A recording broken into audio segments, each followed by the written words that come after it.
7,500 থেকে 8,000 ভোট।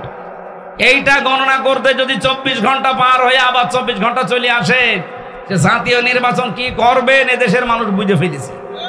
এটা নিয়ে যদি ঝামেলা করেন এদেশে কোনো নির্বাচন আগামীতে আর হবে না ইনশাআল্লাহ। এখানে কোনো ষড়যন্ত্র না করে যে যা পেয়েছে সেটা তার কাছে পৌঁছিয়ে দেন। এদের যে ভরাডুবি হয়েছে তার প্রমাণ এই ডাকসু। যেই কয়টা মুখ বাসি গলা বাসি করত এমন পচা পচেছে।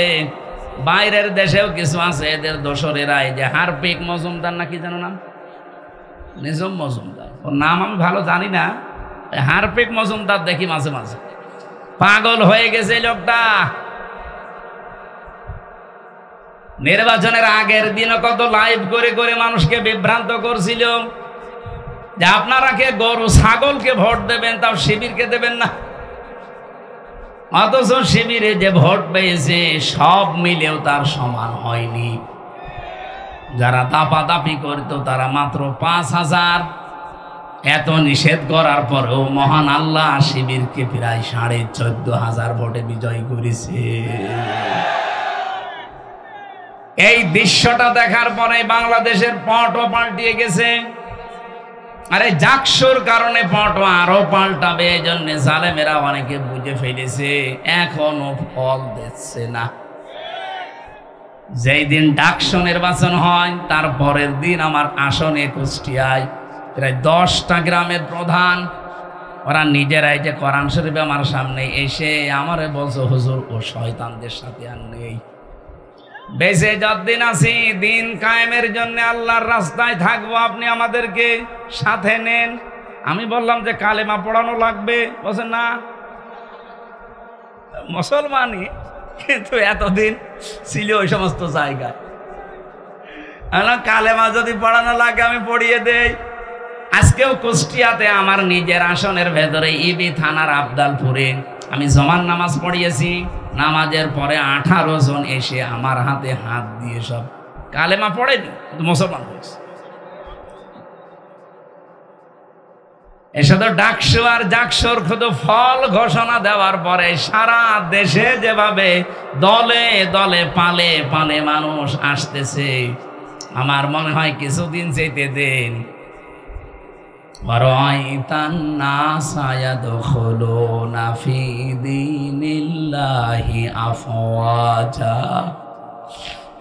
আপনি দেখবেন দলে দলে পালে পালে মানুষ ইসলামে প্রবেশ করছে। সেই দৃশ্য এখন বাংলাদেশে দেখা যাচ্ছে। আল্লামা দেলাওয়ার হোসাইন সাইদি শহীদ রহমতুল্লাহ আলাইহি, তার সন্তান জনাব মাসুদ সাইদি ভাইয়ের হাতে আজকে 50 জন এসে যোগ দিয়েছে, মুসলমান হয়েছে। তার তাকদিরে কপালে যেটা লেখা আছে তার কাছে সেটা পৌঁছাবে। সুতরাং ডাকসু বলেন, জাকসু বলেন, রাকসু বলেন আর চকসু বলেন, যাই বলেন, কপালে যেটা লেখা আছে ওটা পৌঁছাবে, যতই ষড়যন্ত্র হোক। কোন ষড়যন্ত্র কাজে লাগবে না ইনশাআল্লাহ। হাত্তা ইযা জাতুহুম রুসুলুনা ইয়াতাওয়াফাউনাহুম, হঠাৎ যখন তাদের কাছে মরণের ফেরেশতা চলে আসবে, ক্বালু, তারা বলবে আইনা মা কুনতুম তাদউনা মিন দুনিল্লাহ, নিজেদের উপরে যারা জুলুম করেছো কোথায় আজ তারা, যাদের কথা মতো তোমরা ন্যায়কে অন্যায় বানিয়েছো, অন্যায়কে ন্যায় বানিয়েছো। বাংলাদেশে এটা এখন নেই।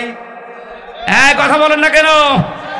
শিক্ষক নামে কিছু কলঙ্ক এখনো পর্যন্ত জাকসুর রেজাল্টের ঘোষণা দেয়নি, অথচ ঘোষণা রাত 8টা-9টার ভেতরে দেওয়ার কথা। এত করে একটা প্রতিষ্ঠানের এই সর্বোচ্চ 8,500 7,500 থেকে 8,000 ভোট, এইটা গণনা করতে যদি 24 ঘন্টা পার হয়ে আবার 24 ঘন্টা চলে আসে, যে জাতীয় নির্বাচন কি করবেন এদেশের মানুষ বুঝে ফেলেছে। এটা নিয়ে যদি ঝামেলা করেন এদেশে কোনো নির্বাচন আগামীতে আর হবে না ইনশাআল্লাহ। এখানে কোনো ষড়যন্ত্র না করে যে যা পেয়েছে সেটা তার কাছে পৌঁছিয়ে দেন। আর যারা ষড়যন্ত্র করছেন তাদের কিন্তু ফেরেশতারা এটা বলবে। আষাঢ় দিয়ে যখন মরণের বিছানায় পড়বেন তখন বলবে মাতা কুনতুম তাদউনা মিন দুনিল্লাহ, আল্লাহ বাদে তাদের উপরে ভরসা করেছিলে, কেউ আমেরিকার দিকে, কেউ ভারতের দিকে, কেউ লন্ডনের দিকে, কই তারা? ক্বালু, ওরা বলবে দল্লু আন্না, আমাদের থেকে এ লন্ডন, আমেরিকা, ইন্ডিয়া সব উদা হয়ে গেছে। আজকে ডাক্তার জাহিদুর রহমান নাকি একজন নাম, এই ডাক্তার চেহারার দিকে তাকালে আমার মনে হয় একটা টাটকা নির্ভেজাল শয়তান। বলছে বাংলাদেশ জামাত ইসলামী যদি মুক্তিযুদ্ধ হতো আমি তাদের সাপোর্ট করতাম না, কারণ তারা ইসলাম নিয়ে রাজনীতি করে। এ কথা যে লোকটা বলে তার ঈমান থাকার কথা। এরকম নাস্তিক মার্কা লোক যারা মারা যাবে এই দেশে ঘোষণা দেওয়া দরকার যে তাদের জানাজার নামাজ দরকার নেই, হয় পড়িয়ে ফেলবেন নাই কবরে দিয়ে দেবেন এমনিতে। কারণ ইসলামের রাজনীতি আছে এই কথা যারা বিশ্বাস করে না সে কাফের।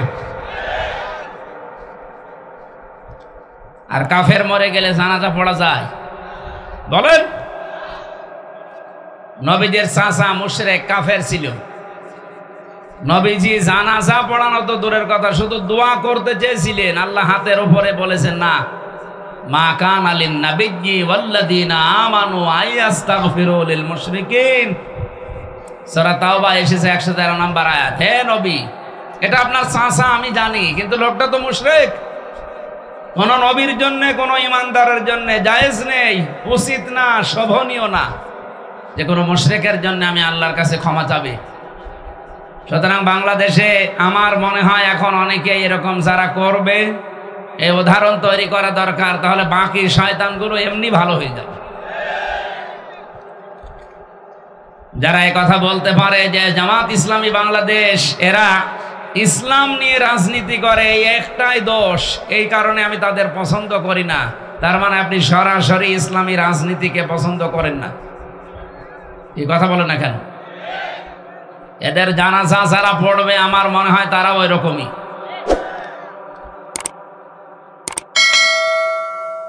সুন্নাত নয় শুধু দাওয়াতের মেহমান, সুন্নাত নয় শুধু খাওয়া শেষে মধুপান, আরো কিছু সুন্নাত আছে তুমি জানো কি,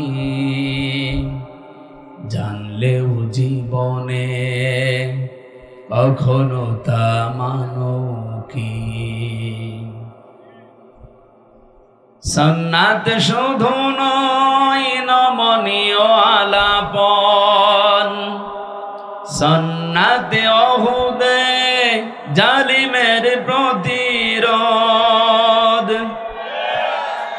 সুন্নাত শুধু নয় মিশরতে যাওয়ান, আর সুন্নাত হলো রাষ্ট্রনায়ক হওয়া, মহাব্বতে তার সুদিনের সাথী তুমি, হামজার মতো তার পাশে থাকো কি, আরো কিছু সুন্নাত আছে তুমি জানো কি, জানলেও জীবনে কখনো তা মানো কি। আলহামদুলিল্লাহ, বাংলাদেশের ঐতিহ্যবাহী জেলা গাইবান্ধা, ইসলামের উর্বর ভূমি পলাশবাড়ি। আমার মনে হয় বাংলাদেশে যাবৎ এই 54 বছরের ভেতরে, বিশেষ করে এই 15 বছরে যত নির্যাতন হয়েছে ইসলাম মানার কারণে, সবচাইতে বেশি সাতক্ষীরা, এরপরে গাইবান্ধা। এটা দ্বিতীয় ফিলিস্তিন বলা যায়। অনেকের বাড়িঘর সাতক্ষীরাতে যাবেন বুলডোজার দিয়ে ভেঙ্গে গড়িয়ে দিয়েছে। এ জেলাতেও কম হয়নি। পলাশবাড়ি থানার টুঠিয়া পুকুর ফয়জান্নেসা এতিমখানা মাদ্রাসার তাফসিরুল কোরআন মাহফিল আপনারা লিখেছেন। আমরা তাফসির আকারে কথা বলতে চাই, যদিও এটা সিরাতের মাস, নবীজির জন্মের মাস চলছে।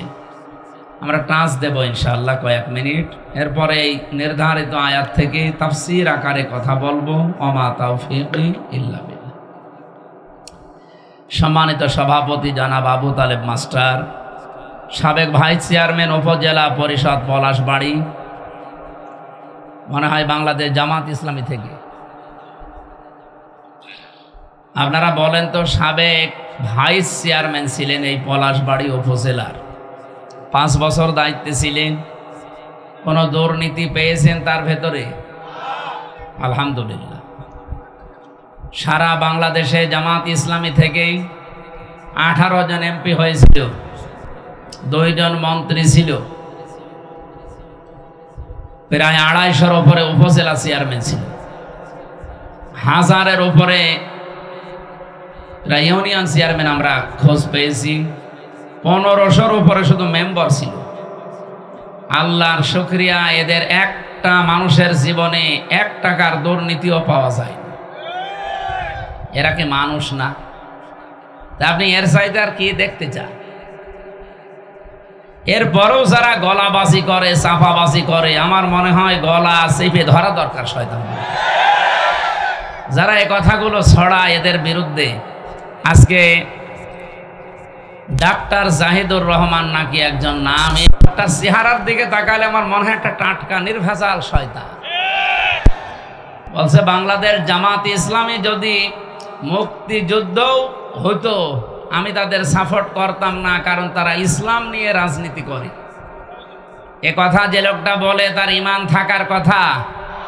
এরকম নাস্তিক মার্কা লোক যারা মারা যাবে এই দেশে, ঘোষণা দেওয়া দরকার যে তাদের জানাজার নামাজ দরকার নেই, হয় পড়িয়ে ফেলবেন নাই কবরে দিয়ে দেবেন এমনিতে। কারণ ইসলামের রাজনীতি আছে, এই কথা যারা বিশ্বাস করে না সে কাফের। আর কাফের মরে গেলে জানাজা পড়া যায়? বলেন।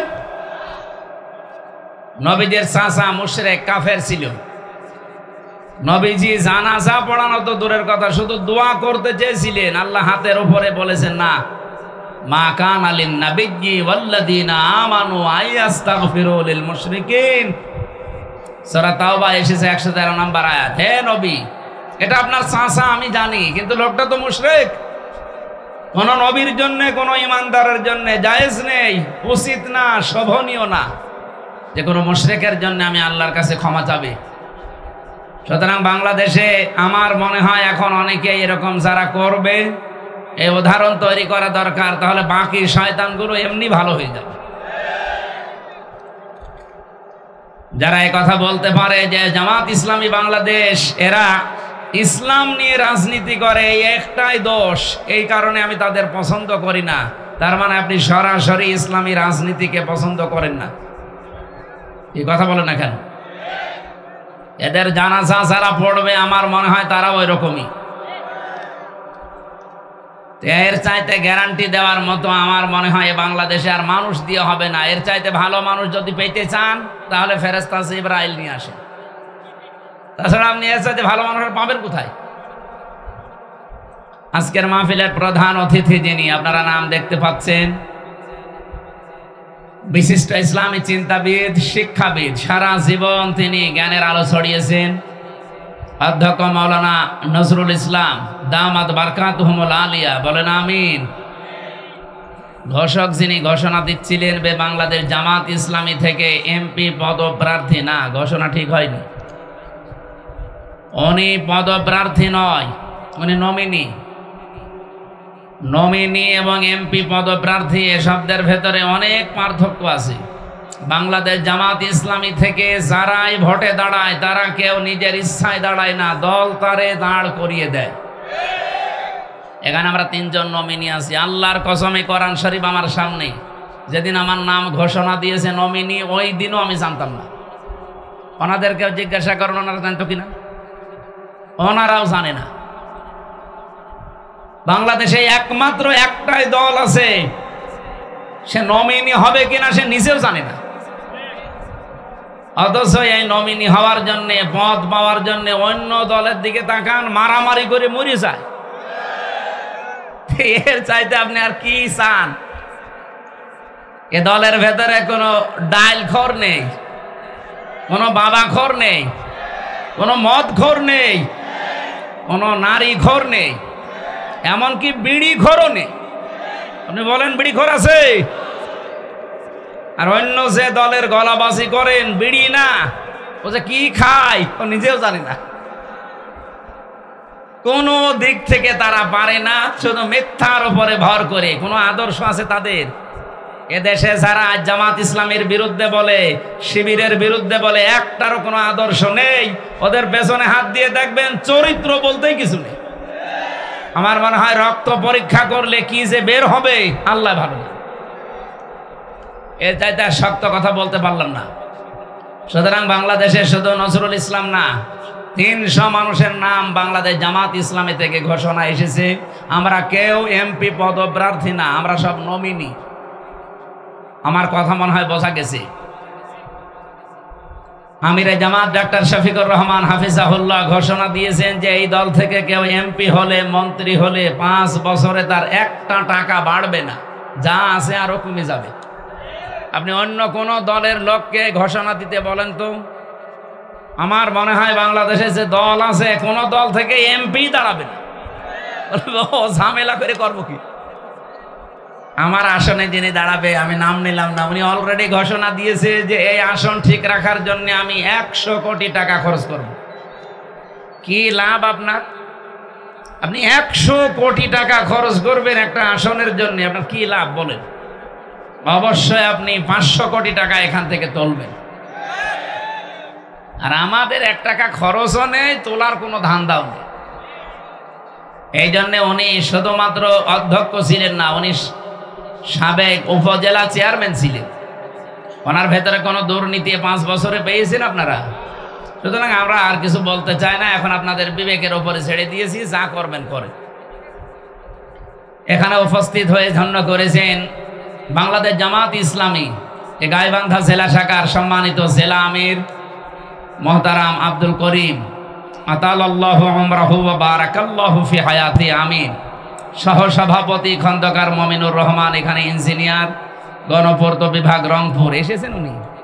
দামাত বারকাতুহুমুল আলিয়া। আলোচনা রেখেছেন গাইবান্ধার সন্তান হাফেজ মাওলানা রবিউল ইসলাম। বিশেষ অতিথি, আমন্ত্রিত অতিথিবৃন্দ, যত মানুষের নাম দিয়েছেন আপনি, এত মানুষের নাম পেলেন কোথায়? ওরে বাবা, এই তো একটা করে নাম বলে দোয়া করতে গেলে আমার গলা ভেঙে যাবে। একবারে দোয়া করে দিলাম। আজকে এই মাহফিলটা যার মাধ্যমে এসেছে, উনি এখান থেকে সে কুষ্টিয়া। আমারই আজকে প্রায় 5 ঘন্টা সময় লেগেছে এই গাড়িতে, তাহলে ওনার তো 6-7 ঘন্টা লাগতো যাওয়া আসায়। কমপক্ষে 14 ঘন্টা রাস্তায় কাটিয়েছে। এই যে পাশে এই মানুষটা আবু তালেব মন্ডল না, সরকার। আপনি কি এখনই সরকারি চলে এসেছেন? আল্লাহরে গোলামকে আল্লাহ তার এই দিনের জন্য যে কষ্ট স্বীকার করেছিলেন যেন উত্তম জাযা দান করেন। আমার আগে কথা বলছিলেন মাওলানা হুসাইন আহমেদ মাহফুজ, চুয়াডাঙ্গা থেকে এসেছে, উনি সময় পাননি। মঞ্চে বসা ওলামা ইকরাম, সামনে বসা মুসলমান ভাইরা, পর্দার আড়ালের সম্মানিতা মা এবং বোনেরা, এখনো মনে হয় শীত সেরকম পড়েনি। এই জন্যে এই অনুষ্ঠানগুলো এখনো বাংলাদেশের বিভিন্ন জেলাতে শুরু হয়নি, আস্তে আস্তে আরম্ভ হচ্ছে। আমরা যেহেতু সাংগঠনিকভাবে চলাফেরা করি, এই জন্যে সংগঠনের বাইরে যেতে পারি না। আমাদের সর্বোচ্চ জায়গা থেকে নির্দেশ দেওয়া যে নিজের এলাকাতে থাকবেন, এবার বাইরে যাওয়া এখন দরকার নেই। এই জন্যে খুব কম আসা হচ্ছে। হয়তো 2-3 মাস পরে একবার আসলে আপনারা একটু সাড়া দেবেন তো ইনশাল্লাহ।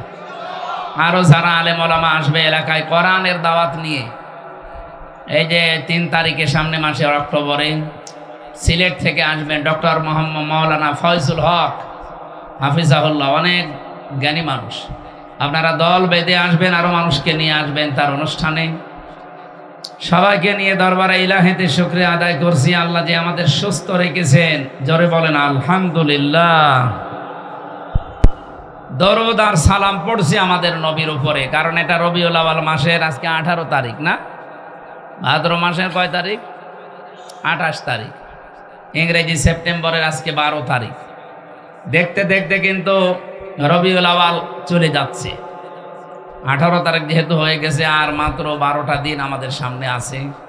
যে মহান মিশন এবং ভিশন নিয়ে এসেছিল এই মাসটা, আমরা কিছুই করতে পারিনি। শুধু অনেকে মিলাদ পড়ে খেচড়ি আর জিলাপি খেয়ে শেষ করে দিয়েছে। অথচ রবিউল আউয়াল কি এটা করার জন্য আসে? রবিউল আউয়াল একটা উদ্দেশ্য আছে।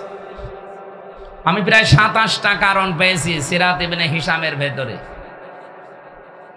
ঐতিহাসিক যারা তারা লিখেছে রবিউল আউয়াল এই মাস যেহেতু নবীজির জন্মের মাস এবং তার ইন্তেকালের মাস, এই মাসেই তিনি দুনিয়ায় এসেছিলেন, এই মাসেই বিদায় নিয়েছেন। আমাদেরকে যেটা দিতে আসে এই মাস, তার অন্যতম শিক্ষা হচ্ছে হক।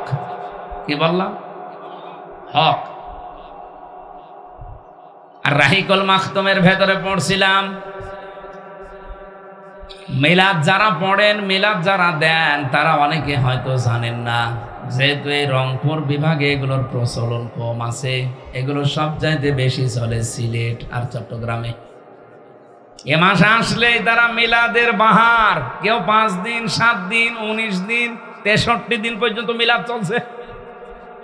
এমনকি নামও তারা দিয়েছে ঈদে মিলাদুন নবী। কোথায় পেয়েছেন ভান্ডামি? এই পৃথিবীতে মাত্র 2টা ঈদ আল্লাহর পক্ষ থেকে রাসূলুল্লাহকে দেওয়া হয়েছে, একটা ঈদুল আযহা, এটা ঈদুল ফিতর। এর বাইরে কোনো ঈদ আমাদের জন্য আর নেই। কথা বলেন না কেন? ওরা কোরআন শরীফের আয়াত পড়ে দলিল দিতে চায় ভাবে قد جاءكم من الله نور وكتاب مبين। সূরা মায়েদার 15 নম্বর আয়াতের শেষের দিকে এটা আছে, অবশ্যই আল্লাহর পক্ষ থেকে তোমাদের কাছে এসেছে স্পষ্ট কিতাব, নূর। এখানে ওরা বলতে চায় কিতাব মানে কোরআন শরীফ, আর নূর মানে মুহাম্মদুর রাসূলুল্লাহ না। আপনি তাফসীরগুলো খোলেন, যারা পড়তে পারে জিজ্ঞাসা করেন। আল্লাহ পাক এখানে নূর এবং কিতাব এ দুইটাই এক জিনিস।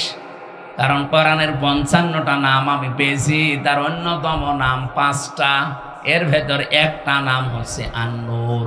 কোরআনের নাম কি? এখানে মাঝখানে যেহেতু ওয়া আছে, আল্লাহ পাক এখানে নূর এবং কিতাব দুইটা জিনিসই আসলে এক। এটা যে এক, তার প্রমাণ কি? কোন আয়াত থেকে কেউ তাফসীর করতে হলে উসুলে তাফসীরের মূল নীতি হচ্ছে এর আগের আয়াত পরের আয়াতের সাথে সম্পর্ক কি আছে, এটা আপনাকে জানা লাগবে। যারা এভাবে আলেম হওয়ার পরও দলিল দেন, মানুষকে ধোঁকা দিয়ে বোকা বানাতে চান, যেখানে নূর মানে মুহাম্মদুর রাসূলুল্লাহ আর কিতাব মানে কোরআন শরীফ না। কারণ এর প্রমাণ এ দুইটাই যে এক, এর প্রমাণ আল্লাহ নিজে পরের আয়াতে দিয়েছেন। ইয়াহদি বিহিল্লাহ। যারা গ্রামার বসে বলেন তো ইয়াহদি বিহিল্লাহ, বিহি 1 বছর না বহু বছর? আপনি কথা বলেন, আপনি জানেন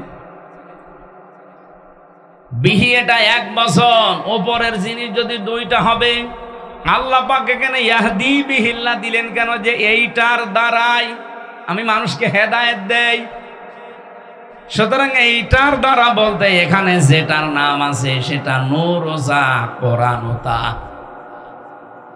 আশা করছি আমি কথা বোঝাতে পেরেছি। এই বিহি শব্দটা দিয়ে মানুষ যেন বিভ্রান্তিতে না পড়ে যে নূর মনে হয় আলাদা, কিতাব মনে হয় আলাদা। না, আল্লাহ এই জন্য জবাব দিচ্ছেন পরের আয়াতে, ইয়াহদি বিহিল্লাহ, আমি আল্লাহ নিজে এইটার দ্বারা হেদায়েত দেই।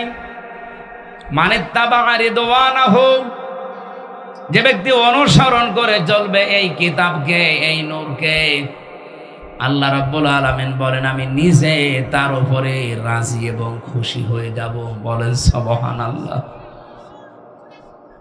ও গাইবান্ধাবাসী, কোরআনের আয়াত পড়ে ঠিক, কিন্তু নিজেদের স্বার্থ সিদ্ধির জন্য, নিজেদের দলীয় চিন্তা ভাবনাকে এস্টাবলিশ করার জন্য অনেক মানুষ কোরআনের ভেতরে নিজের মন মতো রায় ঢুকিয়ে দেয়। কত সুন্নি নাম নিয়ে, কত গরম সুন্নি, ঠান্ডা সুন্নি, মিঠা সুন্নি, কত রকমের নাম নিয়ে আজ বাংলাদেশে যে ষড়যন্ত্রগুলো চলছে, এই যে মাজার নিয়ে, কবর নিয়ে, এগুলো সব দাদা বাবুদের শেখানো এই মাজার পন্থীদের দিয়ে করা। রাজবাড়িতে, রাজশাহীতে যে ঘটনা ঘটেছে, এর পেছনে শুধুমাত্র ওরা না, এখানে কলকাঠি নাড়ছে দাদারা। এই নরু পাগলার লাশ তুলে যারা পুড়িয়ে ফেলেছে, আপনি ধরেন তাদেরকে, ডিম দেওয়া লাগবে না, শুধু ডিম দেখাবেন, এমনি সব বলে ফেলবে। এই কথা বোঝেন? দুর্বিসন্ধি চলছে এ বাংলাদেশের ভেতরে, একটা বিশৃঙ্খল পরিবেশ তৈরি করে দিয়ে আন্তর্জাতিক মডেল যারা আছে তাদেরকে দেখাতে চাইবে যে এই দেশে জঙ্গি ভরে গেছে, অথচ বাংলাদেশে যে জঙ্গি নেই তার প্রমাণ হচ্ছে এই 1 বছর 1 মাস। বলেন তো 1 বছর 1 মাসে একটা জঙ্গি ধরা পড়েছে? যদি আমাদের আপা থাকতো, আর আপনাদের তো ভাবি যদি থাকতো, 1 বছর 1 মাসে মনে হয় কয়েক হাজার আলেমকে জঙ্গি বলে ধরে আটক করে রাখতো। আমারেও ধরে গেছিল, আমার নামে মামলা দিয়েছে, আমি নাকি আনসারুল্লাহ বাংলা টিমের প্রধান। ও সাতাশে কি আমি আজ পর্যন্ত জানি না। আমারে যদি হালকা মামলা দিত যে জামাতের সমর্থক, তাও তো হইতো। বলেন তো কোন মামলা দিয়েছে? জীবনে কোনোদিন নামই শুনিনি। আমি ভেতরে যে একজনকে পেয়েছিলাম 3 বছরের ভেতরে, ওনার নাম আব্দুল মতিন। উনি হচ্ছে আল্লাহর দলের সারা বাংলাদেশের প্রধান সভাপতি। একদিন বললাম, মতিন ভাই আপনি তো সারা বাংলাদেশের আল্লাহর দলের সভাপতি, সেক্রেটারিকে? আমার ছেলে। মানে সভাপতিও ওর ছেলে সেক্রেটারি, এদেশে আর কেউ নেই। এরকম রাম আর বামদের দলও আছে না নেই? এদের যে ভরাডুবি হয়েছে তার প্রমাণ এই ডাকসু। যেই কয়টা মুখ বাসি গলা বাসি করত, এমন পচা পচেছে। বাইরের দেশেও কিছু আছে এদের দোসরেরা, এই যে হারপিক মজুমদার নাকি জানো নাম, নিজম মজুমদার, ওর নাম আমি ভালো জানি না। হারপিক মজুমদার দেখি মাঝে মাঝে, পাগল হয়ে গেছে লোকটা। নির্বাচনের আগের দিনও কত লাইভ করে করে মানুষকে বিভ্রান্ত করছিল যে আপনারা কে গরু ছাগলকে ভোট দেবেন, তাও শিবিরকে দেবেন না। অথচ শিবিরে যে ভোট পেয়েছে সব মিলেও তার সমান হয়নি। যারা দাপাদাপি করত তারা মাত্র 5,000। এত নিষেধ করার পরেও মহান আল্লাহ শিবিরকে প্রায় 14,500 ভোটে বিজয় করেছে। এই দৃশ্যটা দেখার পরে বাংলাদেশের পটও পাল্টিয়ে গেছে। আরে জাকসুর কারণে পটও আরো পাল্টাবে, এই জন্য জালেমেরা অনেকে বুঝে ফেলেছে, এখনো ফল দিচ্ছে না। যেই দিন ডাকসু নির্বাচন হয় তার পরের দিন আমার আসনে কুষ্টিয়ায় প্রায় 10টা গ্রামের প্রধান, ওরা নিজেরাই যে কোরআন শরীফ আমার সামনে এসে আমারে বলছে, হুজুর ও শয়তানদের সাথে আর নেই, বেঁচে যতদিন আছি দিন কায়েমের জন্য আল্লাহর রাস্তায় থাকবো, আপনি আমাদেরকে সাথে নেন। আমি বললাম যে কালেমা পড়ানো লাগবে, বলছে না মুসলমানই, কিন্তু এতদিন ছিল ওই সমস্ত জায়গায়। কালেমা যদি পড়ানো লাগে আমি পড়িয়ে দেই। আজকেও কুষ্টিয়াতে আমার নিজের আসনের ভেতরে ইবি থানার আবদালপুরে আমি জমান নামাজ পড়িয়েছি। নামাজের পরে 18 জন এসে আমার হাতে হাত দিয়ে সব কালেমা পড়েনি, মুসলমান হয়েছে। এসে তো ডাকসু আর জাকসুর শুধু ফল ঘোষণা দেওয়ার পরে সারা দেশে যেভাবে দলে দলে পালে পালে মানুষ আসতেছে, আমার মনে হয় কিছুদিন যেতে দেন,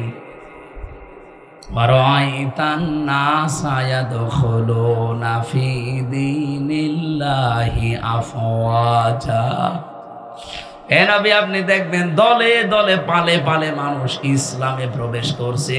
সেই দৃশ্য এখন বাংলাদেশে দেখা যাচ্ছে। আল্লামা দেলাওয়ার হোসাইন সাইদি শহীদ রহমতুল্লাহ আলাইহি, তার সন্তান জনাব মাসুদ সাইদি ভাইয়ের হাতে আজকে 50 জন এসে যোগ দিয়েছে, মুসলমান হয়েছে। কারণ ওই এলাকায় হিন্দু বেশি। আমার তো মনে হচ্ছে 1500 বছর আগে নাজিল হওয়া কোরআনের সূরা এই নসরের আয়াতটা বাংলাদেশের জন্য এখন খাপের খাপ, মমতাজের বাপ মিলে যাচ্ছে। এই কথা বলেন না কেন?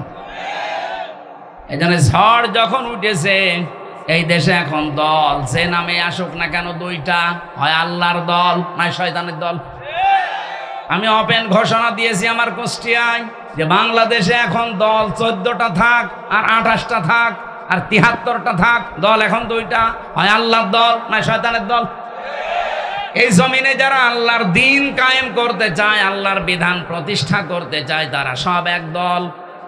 এবং আল্লাহর আইনের বাইরে যারা মানুষের তৈরি করা বিধান কায়েম করতে চায়, এরা এক কথায় শয়তানের দল। এখন আপনার সিদ্ধান্ত, আপনার কাছে কোনটায় যাবেন। আল্লাহর দলে থাকলে বিজয়ী হলেও আপনার লাভ, যদি হেরে যান তাও লাভ। আর শয়তানের দলে থাকলে হয়তো টাটকা কিছু সুখ পেতে পারেন, আজীবন আপনাকে জাহান্নামের আগুনে থাকা লাগবে। অনেক আলেম পর্যন্ত আমি এখন দেখতে পাচ্ছি, এটা গায়বান্ধা আছে কিনা আমি জানি না, অনেক জেলাতে দেখি অনেক আলেমের ভেতরে এখনো দোদুল্যমান অবস্থা, যে যদি অ্যাক্টিভ ভাবে ইসলামের পক্ষে আমি লেগে পড়ি আর যদি পাস না করে তখন আমার ইমামতি থাকবে। তো আপনি ইমামতি নিয়ে আসেন, আর আপনার এরকম মনে হয় কেন যে এবার ইসলাম যাবে না?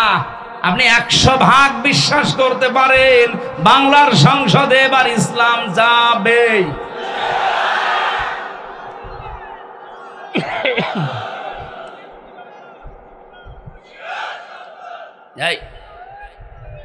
আমি যে যাই আমি নিজের ইচ্ছাই বলেছি না।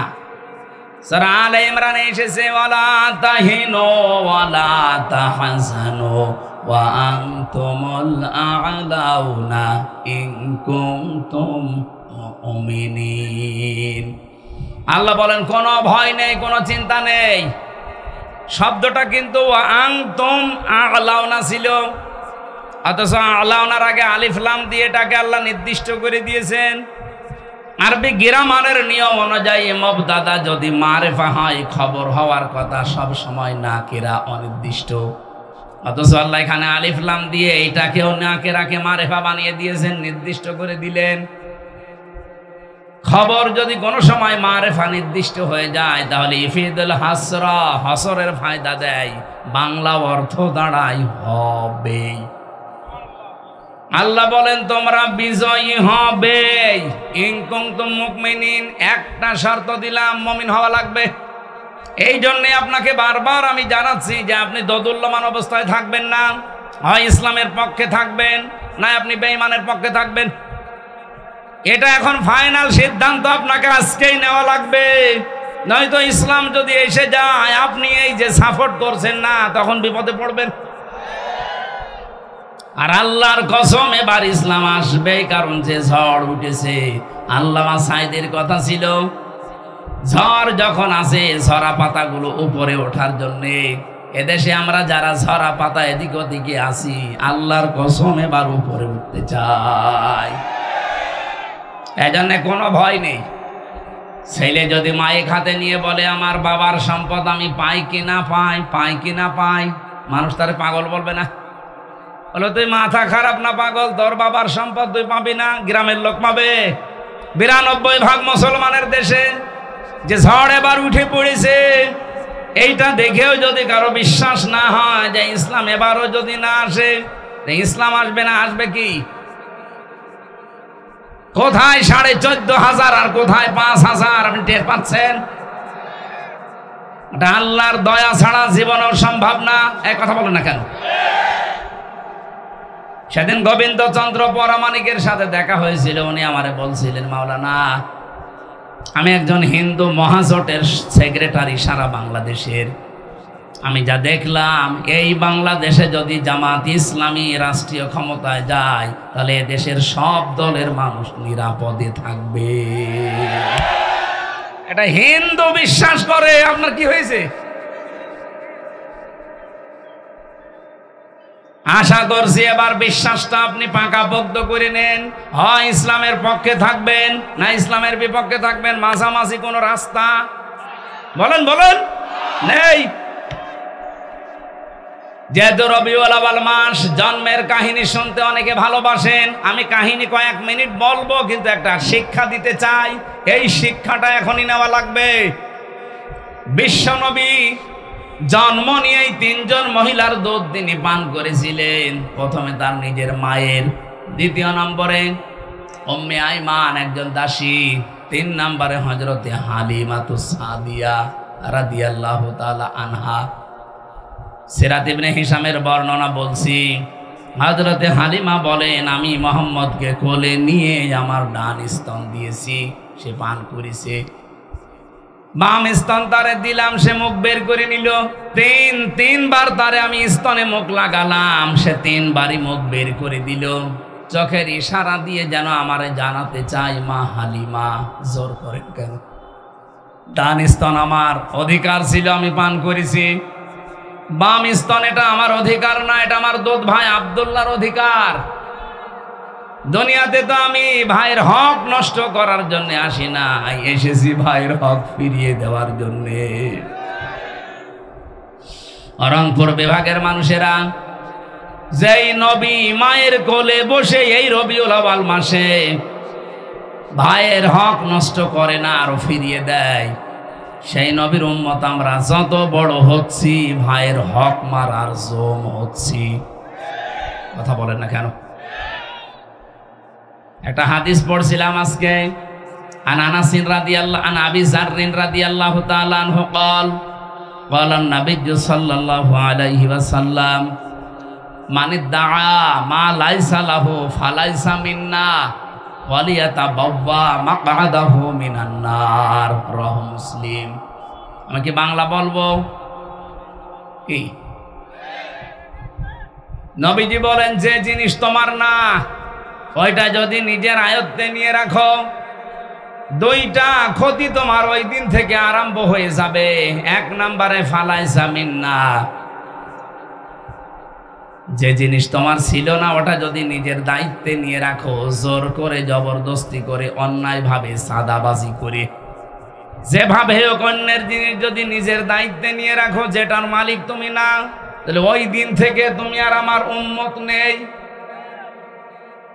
বলেন তো বাংলাদেশে এই হাদিসটা যদি আমি মিলাতে চাই, আগস্টের 5 তারিখের পরে 1 বছর 1 মাসে বহু মানুষ নবীর উম্মত থেকে অলরেডি বের হয়ে গেছে। আমি কি বেশি বললাম? রংপুর বিভাগে হয়তো এরকম ঝামেলা হয়নি, কিন্তু আমার খুলনা বিভাগে বাবা শাহজালাল সব হালাল। ভিক্ষুকের টাকা পর্যন্ত ছাড়ছে না। একটা ভিক্ষুক 250 টাকা উপায় করেছে সারাদিন, সেখান থেকে 30 টাকা সাদা। ও 30 টাকাকে আপনার বাবার টাকা, আপনার নিজের টাকা। এমনিতে এভাবে ভরাডুবি হচ্ছে না দেশের মানুষ এখন, আর ওই আগস্টের 5 তারিখের আগে নেই, এখন সব বুঝে ফেলেছে। 1 বছর 1 মাসে বাংলাদেশ জামাত ইসলামীর নামে কোন দোষ এভাবে কেউ দিতে পারেনি। মিথ্যা যারা দিয়েছে সব ধরা পড়ে গেছে। কেন বলছি? ওরা মিথ্যা তহমত লাগিয়েছিল যে জামাত ইসলামী এরাও চাঁদাবাজি করে, এরাও ছিনতাই করে। কিভাবে? এরা ইসলামী ব্যাংক ছিনতাই করে নিয়েছে। ইসলামী ব্যাংকে আপনার বাবার, যাদের ব্যাংক তারা ফেরত পেয়েছে, চাঁদাবাজি হয় কি করে? কথা বলেন না কেন? যারা আজ বলে ইসলামী ব্যাংকও ছিনতাই হয়ে গেছে, ব্যাংকে আপনার বাবার, এদের মাথার ঘাম পায়ে ফেলে বানানো ব্যাংক, এটা হারিয়ে গিয়েছিল, এখন তারা ফেরত পেয়েছে। হাদিসের যে শাস্তি, অন্যের জিনিস যারা জোর করে জবরদস্তি করে দখল করে চাঁদাবাজি করে নিজের কাছে রেখে দেয়, তারা হচ্ছে নবীর উম্মতের বাইরে চলে গেছে। 2 নাম্বারটা আরো কঠিন, ওয়ালিয়াতাবাওয়া মাকআদাহু মিনান নার। নবীজি বলেন সে যেন জাহান্নামে নিজের একটা স্থান বরাদ্দ করে নিল। বলেন নাউজুবিল্লাহ। বাংলাদেশের মানুষেরা, বিশেষ করে রংপুর বিভাগের মানুষেরা আলা ভোলা, এদের একটা নামই আল্লাহ পাকই কারা দিয়েছে আল্লাহ জানে। সে যাই হোক, এর একটা আলা ভোলা।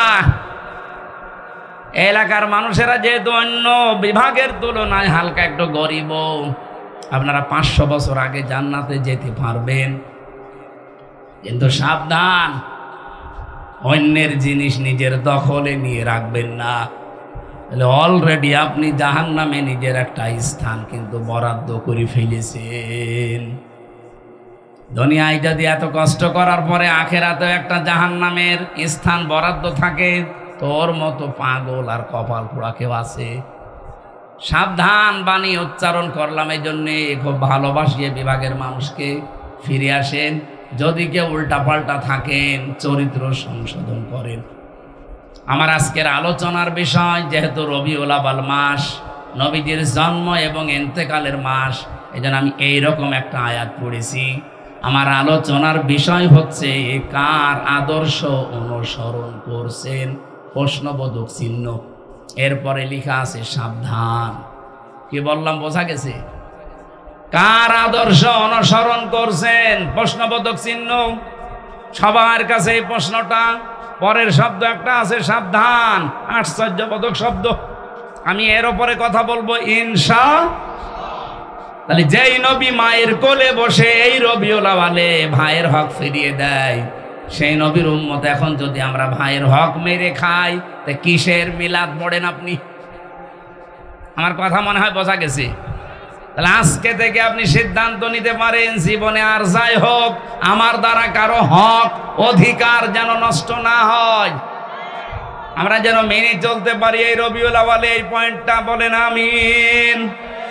সূরা আরাফ 35 নম্বর আয়াত, মাত্র একটা আয়াত পড়েছি, দুইটা আয়াত, 35-36। নবীজির লক্ষ লক্ষ হাদিস থেকে একটা হাদিসের আংশিক পড়েছি। ইবনে মাসউদ রাদিয়াল্লাহু তাআলা আনহু বলেন, নবীজি আমাকে বলেছেন, ফাত্তাবিউস সিওয়াদাল আযম, তোমরা অনুসরণ করবা ওই দলকে যাদের দ্বারা ইসলাম কায়েম হওয়া তাড়াতাড়ি সম্ভব।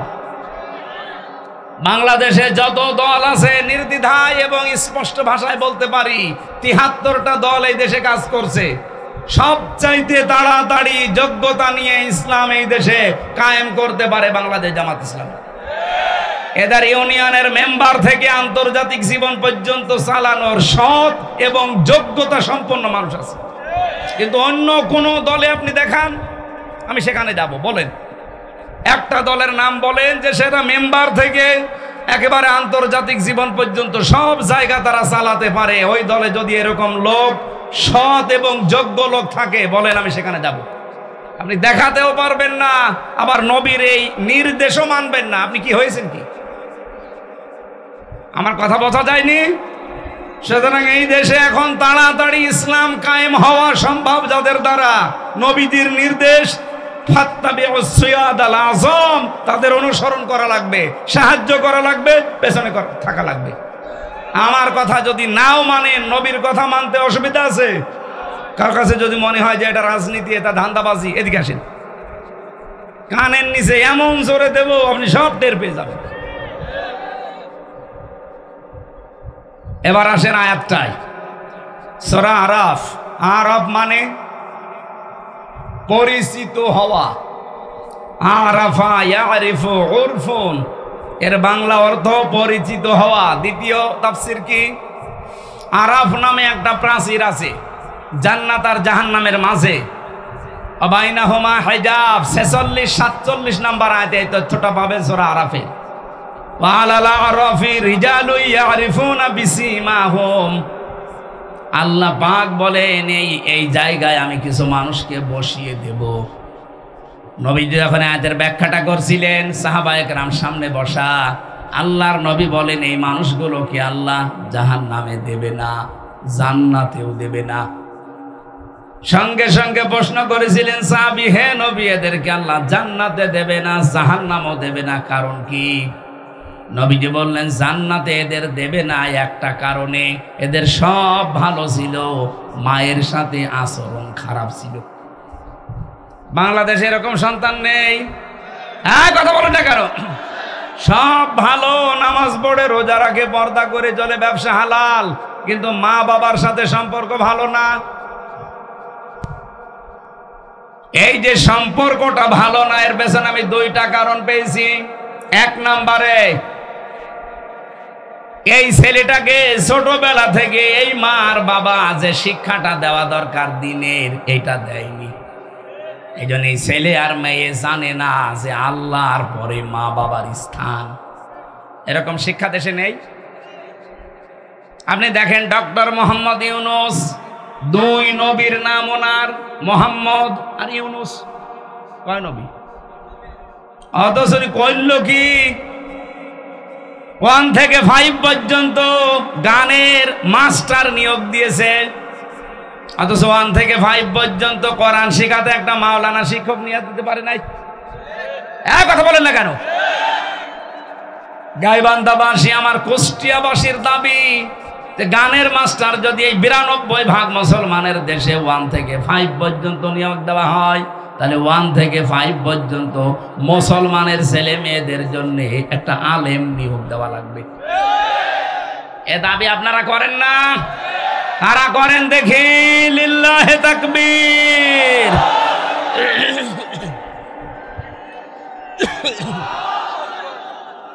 গলা ভেঙে যাচ্ছে,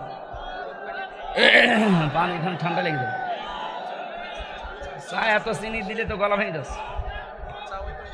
কিচ্ছু লাগবে না, এমনি গরম পানি আছে, এখন আর হবে না। রিভাব দেন ভাই, ঠিক আছে। সর্বোচ্চ দায়িত্বে যেহেতু আছেন আপনি, এতগুলো মানুষের জীবনের উপরে দাঁড়িয়ে আছেন, বসে আছেন, যাই হোক, ফেব্রুয়ারির 12 তারিখে নির্বাচন দিয়ে আপনি চলে যাবেন, অলরেডি ঘোষণা দিয়েছেন, আপনি চলে যান। কিন্তু যাওয়ার আগে এমন একটা কাজ করে যান যেন এই জাতির কাছে আপনি অমর হয়ে থাকতে পারেন। হ্যাঁ, এটা আমরা চাই না। নয়তো ওই আরাপ নামক প্রাচীরে আপনি দাঁড়িয়ে থাকবেন, কারণ আপনি তো নিজের অজান্তে জানেন না যে মা বাবা কি। 2 নম্বরে, অনেক সন্তান আমরা মা বাবার হক পরিপূর্ণ আদায় করতে পারি না বোর কারণে। এলাকা মনে হয় এরকম বউ নেই, আর এই বউগুলোকে শুধু পেছন দরজা দিয়ে ধাক্কা দেয় ওই শাশুড়ি। কার কার বউ আর শাশুড়ি এরকম ঝামেলা আছে একটু সাহস করে হাত তোলেন তো। আরে ভাই, আপনার তো আসলে সাহস আছে, রেকর্ড হচ্ছে, দেখতে পাচ্ছেন না?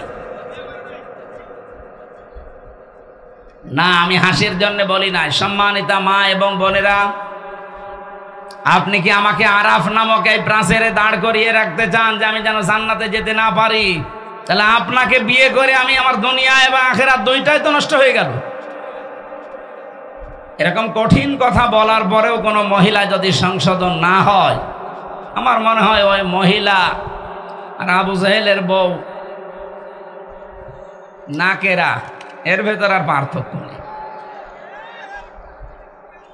আবু জাহেলের বর আমি জীবন পড়েছি, এই নাকেরা নামে এই মহিলা এই পৃথিবীতে সবচাইতে স্ত্রীর হাতে বেশি পিটানি খেয়েছি আবু জাহেল। বাংলাদেশে বহু মানুষ আছে তারা বোর হাতে মায়ের খায়। হ্যাঁ, এখানেও আছে, দরকার নেই। এই জন্য আমরা যারা সন্তান আছি, যেহেতু আল্লাহর পরে মা বাবার স্থান, এটা অনেকেই জানেন না, খুব ভালো করে আজকে শুনি যান।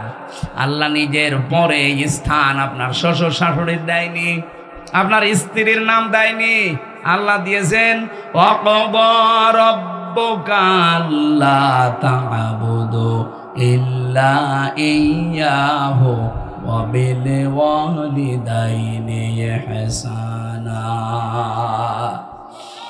আমি আল্লাহ সিদ্ধান্ত দিয়েছি, ফাইনাল রায় দিয়েছি, আমার ছাড়া ইবাদত আর কারো করা যাবে না। আর আমার পরেই তোমরা মার বাবার সেবা করবা, তাদের পেছনে খরচ করবা, সাধ্য মতো খেদমত করবা। এখান থেকে একটা মাসলা বের হয়, এদিকে তাকান। আল্লাহ পাক যে আইন দিলেন, রায় দিলেন, ফায়সালা দিলেন, সিদ্ধান্ত দিলেন যে আল্লাহ ছাড়া কারো ইবাদত করা, কারো আইন মানা। কয়েকজন বললেন আল্লাহর আইন ছাড়া কারো আইন মানা যাবে? আল্লাহর আইন মানা কি? আরো জোরে বলেন। মা বাবার আইন মানা কি? না না, হয়নি। মাঝখানে ওয়া কি খেলা করার জন্য দিয়েছে। আল্লাহর আইন মানা ফরজ, কিন্তু মা বাবার আইন মানা ফরজ না, তাদের সেবা করা, খেদমত করা ফরজ। কি বুঝলেন এখান থেকে? আল্লাহর পরে আল্লাহ যাদের নামে স্থান দিলেন, মার বাবা, ওয়াবিল ওয়ালিদাইনি ইহসানা, সেই মা বাবার আইন মানা যদি ফরজ না হয়, তুমি কোন মহারথী যে তোমার আইন মানা লাগবে? বলেন।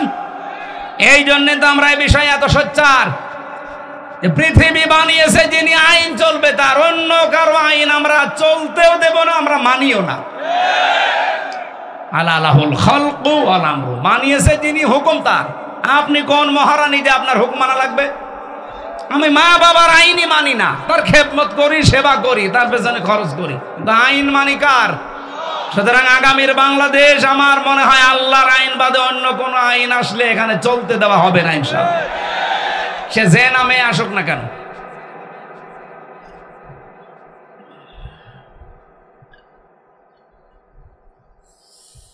গাইবান্ধাবাসী, এ পর্যন্ত আমি স্টপ করলাম। আপনি বুঝে ফেলেছেন যে মা বাবার সাথে বেয়াদবি করলে, তাদের হক আদায় না করলে আপনি জান্নাতে যেতে পারছেন না, ওই জায়গায় দাঁড়াবেন। নবীজি বলেন এই লোকগুলো জাহান্নামেও যাবে না। সাহাবী বলেন হুজুর এরা জাহান্নামে যাবে না কেন?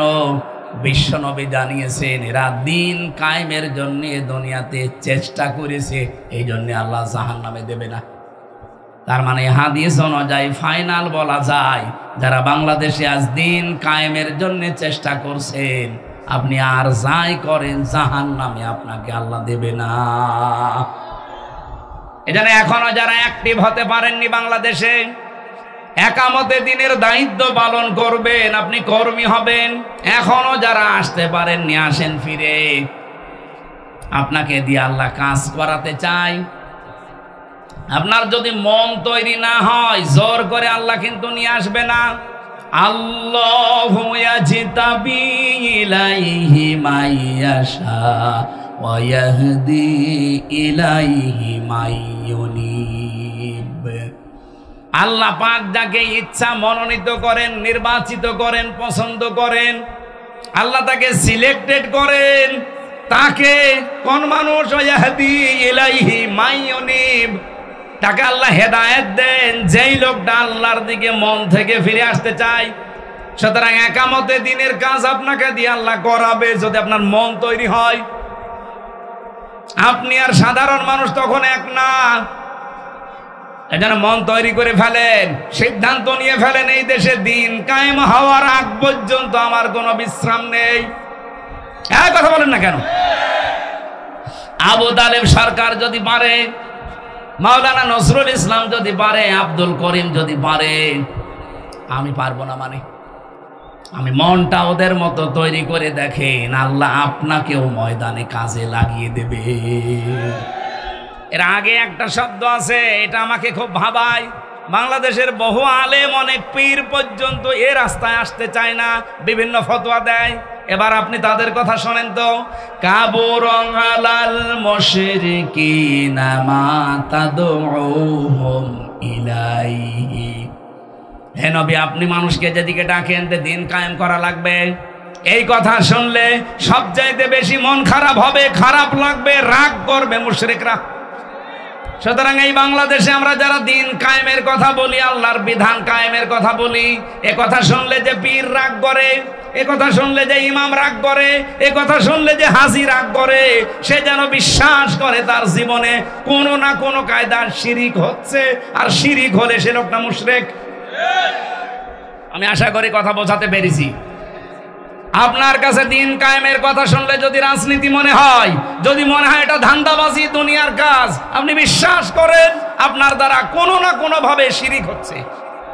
আর শিরিক যে করে সে কি? মুশরিক। বলেন বলেন। কাবুরা আলাল মুশরিকিনা মা তাদউহুম ইলাইহি। হে নবী, আপনি যেদিকে মানুষকে ডাকছেন, আনাকিমুদ্দিন ওয়ালা তাতাফাররাকু ফি, আসো দিন কায়েম করি, এ বিষয়ে কোনো মতপার্থক্য চলবে না। আপনার কথা শুনলে রাগ হবে তাদের যারা মুশরিক। তা আমরা তো দিন কায়েমের জন্য বলি, আমার বাবার আইনের কথা বলি না। আপনার রাগ হয় কোন কারণে? আপনি কেন বলেন যে হামজা রাজনীতি করে? আমি বিশ্বাস করি আপনার জীবনে কোনো না কোনো কায়দায় শিরিক হয়ে যাচ্ছে, ওই শিরিক আগে আপনি বন্ধ করেন, নয়তো আপনার রাগ হবেই, এইটাই স্বাভাবিক। এজন্য সময় যখন এসেছে দিন কায়েম করার চেষ্টা করলে যেহেতু জাহান্নামে যাওয়া লাগে না, আপনাকে আমি আহ্বান জানাচ্ছি, ফিরে আসেন। দলে দলে পালে পালে মানুষ যেভাবে আসতেছে, আপনিও আসেন, মন তৈরি করেন। এদেশে আর কোন জালেম, কোন সাদাবাজ মাথা ছাড়া দিয়ে উঠতে পারবে না ইনশাআল্লাহ।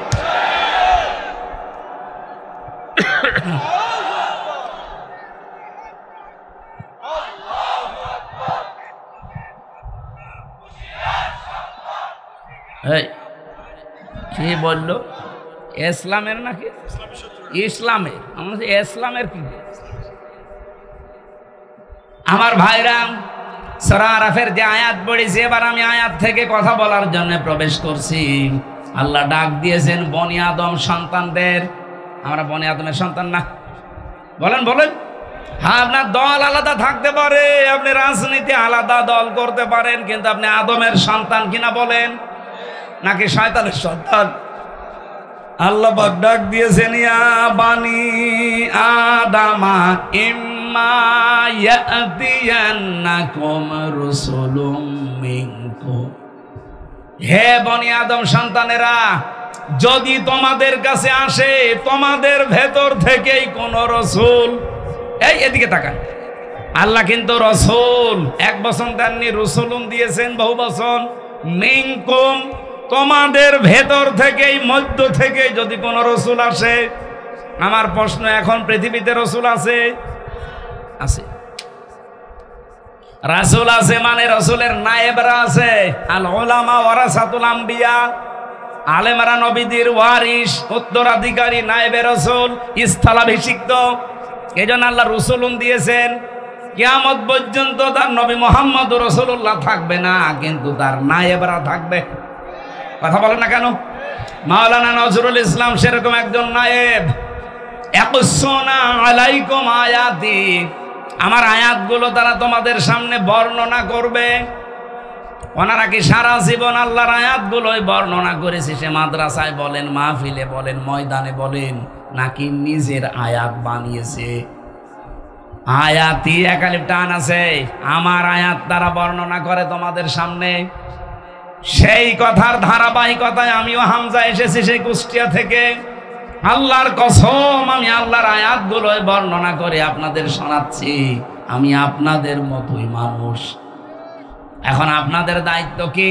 ফামানিত্তাকা ওয়া আসলাহা ফালা খাউফুন আলাইহিম ওয়ালা হুম ইয়াহজানুন। আমাদের এই কথাগুলো শোনার পরে যে ব্যক্তি নিজেদেরকে আল্লাহর ভয়ে ভীত বানাবে, তাকওয়াবান হবে, মুত্তাকি হবে, এবং নিজেদের জীবনকে যারা সংশোধন করে নেবে, ফালা খাউফুন আলাইহিম, গ্যারান্টি দিচ্ছেন আল্লাহ, কোনো চিন্তা নেই, কোনো ভয় নেই। সুতরাং আমাদের উচিত হবে, বনি আদম সন্তানকে আল্লাহ কিন্তু ডাক দিয়েছেন রাসূলদের মাধ্যমে। সেই রাসূল এখন থাকলে এভাবে ডাক দিত, তাদের ওই দায়িত্বটা পালন করতে এত দূর থেকে এসে আপনাকে ডাক দিচ্ছি, আসেন। আল্লাহর কোরআনের আয়াত আমি যেভাবে বুঝেছি ওইভাবে আপনাদেরকে বোঝানোর চেষ্টায় আছি। ইয়াকুসুনা আলাইকুম আয়াতি, আল্লাহর আয়াতগুলো তারা বর্ণনা করবে। আমার কাছে কোরআনে কারিমের সূরা ফাতিরের 29 নম্বর আয়াত একটু অন্যরকম লাগে। যেহেতু আয়াত তেলাওয়াত করে আপনাদেরকে ডাক দেওয়া লাগবে। ইন্নাল্লাযীনা ইয়াতলুনা কিতাবাল্লাহি ওয়া আকামুস সালাহ ওয়া আনফাকু মিম্মা রাযাকনাহুম সিররাও ওয়া আলানিয়া ইয়ারজুনা তিজারাতান লান তাবুর। বলেন আল্লাহু আকবার। নিশ্চয় যারা আল্লাহর কিতাব তেলাওয়াত করছে এবং করবে, ইয়াতলুনা মুজারে, আকামুস সালাহ, এবং নামাজ যারা কায়েম করবে এই জমিনে, আনফাকু মিম্মা রাযাকনাহুম সিররা ওয়া আলানিয়া, তারা তাদের সম্পদগুলো ব্যয় করবে গোপনে এবং প্রকাশ্যে, যেগুলো আল্লাহ রিজিক দিয়েছেন। ইয়ারজুনা, তারা এমন আশা করে, তিজারাতান, এমন একটা ব্যবসায়ের আশা করে, লান তাবুর, কখনো সে ব্যবসায় লস হচ্ছে না, হবে না। বলেন সুবহানাল্লাহ। এদের ভেতরে আমরা 3টা নির্দেশ পেলাম। 1 নম্বরে যারা আল্লাহর কোরআন তেলাওয়াত করে, কি করে? বলেন বলেন। ওরা কোরআন শরীফের ভেতরে আপনি কোরআন পড়ার ব্যাপারে 3টা শব্দ পাবেন, করা, রতালা আর এই তালাওয়া। তেলাওয়াতের যে ব্যাখ্যাগুলো আমি পেয়েছি তার অন্যতম ব্যাখ্যা হচ্ছে কোরআন তেলাওয়াত করলে আপনাকে 4টা বিষয় মাস্ট বি মানা লাগবে। 1 নাম্বার, আপনাকে শুদ্ধ করে পড়া লাগবে। আপনি তো আর জীবনে বিশ্ববিদ্যালয়ে বয়সে যেতে পারবেন না। ও গাইবান্ধাবাসী, এখান থেকে রেকর্ড হচ্ছে, সারা বাংলার মানুষকে জানাতে চাই, বাংলাদেশে একটা বিশ্ববিদ্যালয় আছে, তার নাম জামাত ইসলামী। আপনি আসেন এখানে, আল্লাহর কসম আপনাকে শুদ্ধ করে কোরআন তেলাওয়াতের ট্রেনিং দেওয়া হবে। এদের তালিমের একটা বিভাগই আছে। এ জেলায় নেই? আছে মানে কি, প্রত্যেক জেলায় থানায় থাকা লাগবে। আপনাকে আসলেই তারা, আজকে যে 18 জন ফর্ম পূরণ করে আমার হাতে, ওদের কালেমা পড়েনি কিন্তু মুসলমান হয়েছে, ওদের প্রত্যেককেই বলেছি আপনারা কোরআন যারা পড়তে পারেন না আগে শুদ্ধ করে পড়া লাগবে। শুধু পড়া না, প্রতিদিন যা পড়েন ওটা আপনি মাতৃভাষায় বোঝেন কিনা ওটা আবার লিখে রাখা লাগবে। এরকম বিশ্ববিদ্যালয় আপনি বাংলাদেশে আর কোন জায়গায় আছে দেখান? নেই, আমি পাইনি। 2-1টা পেয়েছি, সেটা জামাত ইসলাম থেকে ধার করা। অন্য যারা আছে শুরু করেছে তারা এখান থেকে ধার করে চালাচ্ছে, অথচ এদের 15টা পয়েন্ট প্রতিদিন পূরণ করা লাগে। আপনি যদি জীবনে আর কিচ্ছু না করেন, শুধু 6 মাস একটু ট্রেনিং দেন, আপনি এমনি ভালো হয়ে যাবেন। তাহলে আল্লাহর কিতাব তেলাওয়াতের প্রথম শর্ত শুদ্ধ পড়া, এরপরে বোঝা, এরপর আপনি যা বুঝলেন ওটা নিজে মানবেন। 4 নম্বরে যা মানেন ওটা যেন মানুষ মানতে পারে সেই ব্যবস্থা করে দেওয়া লাগবে। এই জন্য বাংলাদেশ জামাত ইসলামের কর্মী যারা, জামাত কর্মী মানে সমাজকর্মী। কথা বলেন না কেন? জামাত কর্মী মানে আপনি আল্লাহর কোরআন তেলাওয়াত করতে গেলে এই পয়েন্টগুলো আপনার সামনে চলে আসবে। আকামুস সালাহ, 2 নম্বরে নামাজ কায়েম করা লাগবে। ও বাংলার মুসলমানেরা, 54 বছর আমরা স্বাধীন হয়েছি, এই দেশে কি আজও নামাজ কায়েম হয়েছে?